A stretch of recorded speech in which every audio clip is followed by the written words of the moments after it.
Hello everybody, welcome back to DKS. आज हम पढ़ने वाले हैं फंक्शनल ग्रुप एंड इसके प्रायोरिटी ऑर्डर के बारे में। तो सबसे पहले बात करते हैं फंक्शनल ग्रुप क्या होता है और उसकी प्रायोरिटी ऑर्डर कैसे हम डिसाइड करेंगे और प्रायोरिटी ऑर्डर को कैसे याद करना वो मैं आपको चुटकी में याद दिला दूंगा। ठीक है, चलो। तो सबसे पहले हम बात करते हैं क्या कि फंक्शनल ग्रुप क्या होता है। तो फंक्शनल ग्रुप को हम थोड़ा सा एग्जाम्पल से इसको समझते हैं। कैसे एग्जाम्पल से? जैसे मान लो कि क्लासेस है, ठीक है, एक क्लासेस है, जैसे हम क्लासेस में बैठते हैं तो वहाँ पे अभी फिलहाल कोई टीचर नहीं है, क्लासेस में कोई टीचर नहीं है। तो सारे स्टूडेंट हैं, 100 स्टूडेंट मान लो, तो 100 स्टूडेंट हैं, टीचर नहीं है, तो वो अपने में लगे हुए हैं, अपने है ना इडियट की तरह अपनी बातें करने में इधर उधर घूमते फिरते हैं, इधर उधर बातें कर रहे हैं। क्लासरूम का माहौल जानते हैं, जब विदाउट टीचर होते हैं तो क्या होता है।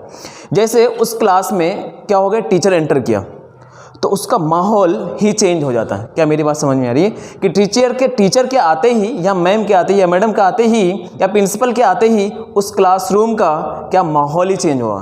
तो माहौल किसके वजह से चेंज हुआ? मैम के आने से या टीचर के आने से। या फिर मान लो हम घर में अपने पेरेंट्स के साथ, जब पेरेंट्स नहीं होते हैं तो हम भाई बहन बहुत मतलब इधर उधर करते हैं, बदमाशी करने लग जाते हैं। तो जैसे पेरेंट्स आते हैं, जैसे फादर या मदर, जैसे मॉम डैड जैसे आते हैं, वैसे वहाँ का माहौल ही चेंज हो जाता है। तो माहौल चेंज हो रहा है किसकी वजह से? वहाँ पे पेरेंट्स की वजह से हो रहा है घर में। और यहाँ पे स्कूल में हम आते हैं क्लासरूम में, तो वहाँ पे किसकी वजह से हो रहा है? आपका एक टीचर की वजह से हो रहा है। तो टीचर और जो पेरेंट्स है वो एक ग्रुप का काम कर रहा है। और वो ग्रुप मीन्स कहने का मतलब वो आते ही जो प्रॉपर्टीज़ है, जो बदमाशी करने की प्रॉपर्टीज़ है, वो चेंज हो जा रही। तो उसी ग्रुप को या उस एटम्स को क्या बोलते हैं? फंक्शनल ग्रुप बोलते हैं। क्या मेरी बात समझ में आई? तो अब हम बात करते हैं, जैसे मान लो कि हमारे पास क्या है, ये मीथेन है। मीथेन क्या हाइड्रोकार्बन है? सैचुरेटेड हाइड्रोकार्बन है। जैसे मान लो इथेन है सर, C2H5 है, यहाँ पे C2H5OH है।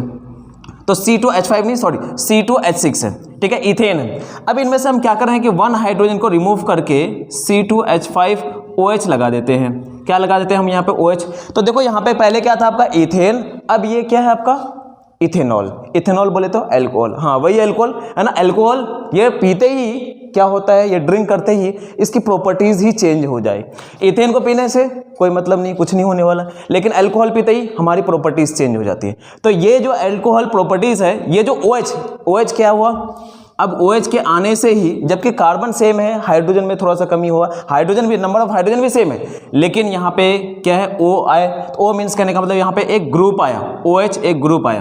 तो OH के आने की वजह से, हाइड्रोक्सिल के आने की वजह से इसकी प्रॉपर्टीज ही चेंज हो गई। इसी को क्या बोलते हैं? फंक्शनल ग्रुप बोलते हैं। क्या मेरी बात आई समझ में? फंक्शनल ग्रुप क्या होता है? तो functional group is a specific type of group. ये क्या है, आप यहाँ पे डेफिनेशन लिख लीजिए कि functional group is a specific group of atom, और मॉलिक्यूल्स भी बोल सकते हैं, और मॉलिक्यूल्स which are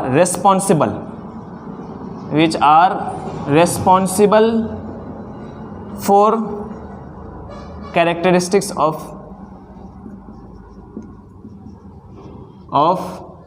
compounds, या कैरेक्टरिस्टिक्स की जगह पे आप प्रॉपर्टीज भी लगा सकते हैं। ठीक है, तो क्लियर है यहाँ तक? ठीक है, तो ये आपका फंक्शनल ग्रुप हो गया। फंक्शनल ग्रुप क्या होते हैं उसके बारे में। तो अब हमारे पास फंक्शनल ग्रुप है, अल्कोहल है, एसिड है ना। एसिड में अलग अलग टाइप के, कार्बोक्सिलिक एसिड है, कार्बोक्सिलिक एसिड के अलग अलग टाइप है, acid anhydride, acid amide, acid halide है। उसके बाद एल्डिहाइड है, कीटोन है। ठीक है, उसके बारे में हम बात करेंगे। तो सबसे पहले प्रायोरिटी, ये आपको फंक्शनल ग्रुप समझ में आ गया। अब जो प्रायोरिटी कि कौन सीनियर होगा कौन सा जूनियर होगा, उसके बारे में हम बात करने वाले। ठीक है, चलो तो इसको हम हटा लेते हैं, आप लोगों ने लिख लिया होगा। तो देखो कि प्रायोरिटी हमारे पास जो एसिड है ना, एसिड कार्बोक्सिलिक एसिड COOH, ठीक है, कार्बोक्सिलिक एसिड हो गया। इसके डेरिवेटिव हैं, इसके क्या है आपके? डेरिवेटिव हैं। इसके बाद फिर क्या आपका? साइनाइड। ठीक है, ये देखो क्या है कि ऑर्डर जो डिसाइड करने हैं, ऐसे डिसाइड करने हैं कैसे कि higher is the bond with heteroatom, higher is the bond with heteroatom, more will be the priority. Heteroatom बोले तो यहाँ पे क्या होगा कि कार्बन एंड ऑक्सीजन के बीच में, हाइड्रोजन के बीच में बॉन्डिंग की बात नहीं होगी। तो यहाँ पे क्या आपका 3 बॉन्ड है। यहाँ पे देखो हेट्रोएटम में ऑक्सीजन के साथ 2 बॉन्ड, और यहाँ पे 1 बॉन्ड, कितना हो गया आपका? 3 बॉन्ड हो गया। कार्बन एंड नाइट्रोजन के बीच में क्या है आपका? 3 बॉन्ड है। उसके बाद चलते हैं सर यहाँ पे एल्डिहाइड के बारे में बताओ। एल्डिहाइड हो गया आपका, ये आपका क्या है? कीटोन हो गया। ठीक है, उसके बाद क्या है आपका? अल्कोहल। एल्कोहल हो गया आपका OH हो गया, ठीक है। उसके बाद क्या हो गया आपका अमीन हो गया, ये भी फंक्शनल ग्रुप है। तो इसका मतलब है कि देखो कि इन दोनों की बात करेंगे, यहाँ पे एल्डिहाइड और कीटोन की बात करेंगे, तो एल्डिहाइड और कीटोन में आपका ये आपका 2 नंबर ऑफ बॉन्ड है, ये 2 नंबर ऑफ बॉन्ड है। एल्कोहल में आपका ओनली 1 बॉन्ड है, यहाँ पे आपका क्या है ओनली 1 बॉन्ड है, ठीक है। तो इस तरह से मीन्स कहने का मतलब है कि सबसे ज़्यादा सीनियर क्या होगा, कार्बोक्सिलिक एसिड होगा।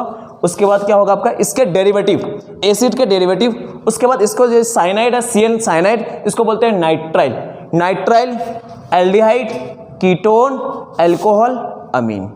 क्लियर है। तो इसमें देखोगे इसमें जो हेट्रो बॉन्ड है कितने 3 3 3। उसके बाद इसमें कितने 2 2 1 1। क्लियर। अब रही बात यहाँ पे एसिड डेरिवेटिव में, अब यहाँ पे इतना तो याद रखना है कि हेट्रो बॉन्ड जिसमें ज़्यादा होगा वो उसको प्रायोरिटी ज़्यादा देनी है। प्रायोरिटी देने का मतलब है कि जब हम फंक्शनल ग्रुप के नेमिंग के बारे में बात करेंगे तो वहाँ पे एक आता है सफिक्स आता है, एक प्रीफिक्स आता है। तो सफिक्स जो इनमें से सीनियर होगा, जो भी जितने भी नंबर ऑफ आपका फंक्शनल ग्रुप होगा इनमें से जो सीनियर होगा उसका हमें क्या लगाना है, सफिक्स लगाना है, सफिक्स। एंड जो जूनियर हो जाएगा वो आपका प्रीफिक्स उसको लगाना है। तो वो हम आगे बात करने वाले हैं। तो इसको याद रखना है कैसे कि हेट्रो बॉन्ड के अकॉर्डिंग आपको देखना है यहाँ पे। तो ठीक है। अब रही बात यहाँ पे क्या कि ये एसिड डेरिवेटिव के प्रायोरिटी ऑर्डर को हम कैसे डिसाइड करेंगे।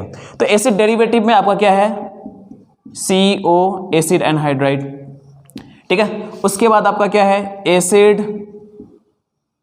एनहाइड्राइड, फिर उसके बाद क्या आपका एस्टर, उसके बाद आपका क्या है X एसिड हैलाइड है, उसके बाद आपका है CONH2 एसिड एनहाइड्राइड, है ना।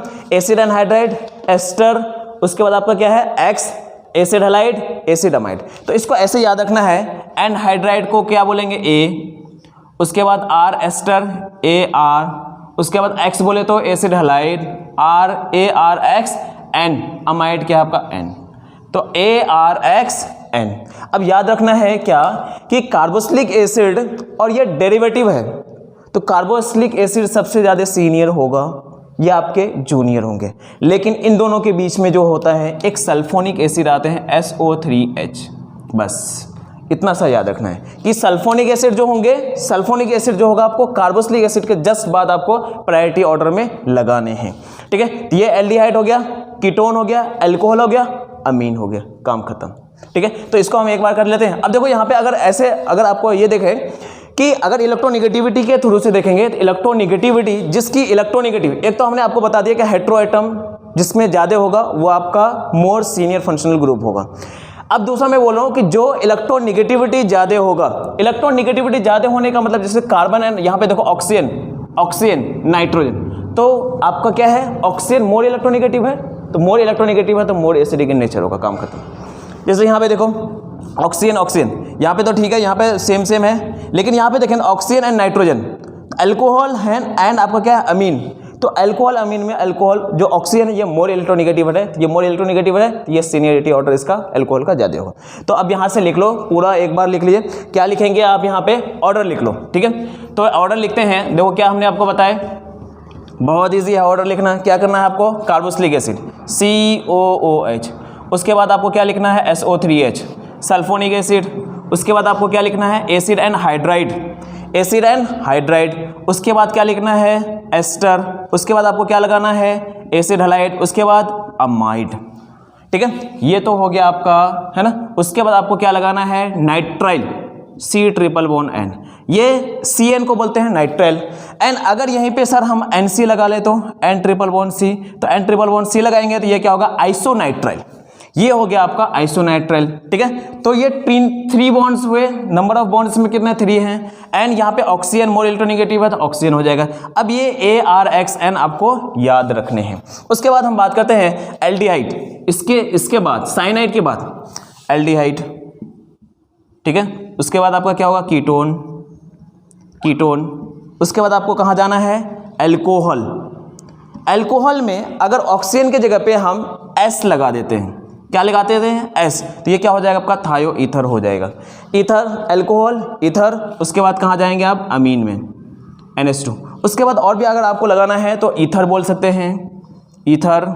उसके बाद आपका क्या हेलो, उसके बाद आपका क्या होगा यहाँ पे हेलो के बाद आप लगाना चाहे तो नाइट्रो भी लगा सकते हैं, नाइट्रो हो गया, एजो हो गया, लेकिन यहाँ पे जो है हेलो एंड नाइट्रो, एजो, ये इनके क्या यूज होते हैं, प्रीफिक्सेस यूज होते हैं, बाकी के suffix as well as prefix use होते हैं। क्लियर है? तो ये हम ऑर्डर याद रखेंगे, सीधा सिंपल है, या तो आप 3 डिग्री नहीं 3 बॉन्ड्स के अकॉर्डिंग से आप याद रख सकते हैं, एंड दूसरा या नहीं तो इलेक्ट्रोनिगेटिविटी, जहाँ पे भी आपको कंफ्यूजन होगा, है ना, वहाँ पे आप क्या लगा सकते हैं, इलेक्ट्रोनिगेटिविटी के अकॉर्डिंग से ऑर्डर डिसाइड कर सकते हैं। तो ये तब काम आएगा जब आपके एक कंपाउंड में मोर देन 1 फंक्शनल ग्रुप हो, 3 फंक्शनल ग्रुप हो, उस केस में आप ये ऑर्डर लगाएंगे। अगर ये नहीं लगाएंगे तो फिर आप कंफ्यूज हो जाएंगे कि सर सफिक्स कौन होगा एंड प्रीफिक्सेस कौन होंगे। तो ये ऑर्गेनिक कंपाउंड में ये बहुत ही इंपॉर्टेंट फंक्शनल ग्रुप। ठीक है, तो आज इतना ही रखते हैं फिलहाल। इसके बाद हम बात करेंगे ऑक्सीजन कंटेनिंग कंपाउंड के नेमिंग के बारे में। Functional group oxygen containing compound बोले तो अल्कोहल, ईथर एंड क्या बात करेंगे हम, फिनॉल के बारे में। ठीक है, उसके बाद फिर हम कार्बोनिल कंपाउंड के, उसके बाद हम एसिड डेरिवेटिव के नेमिंग के बारे में बात करेंगे नेक्स्ट लेक्चर में। ठीक है, thank you so much, bye bye.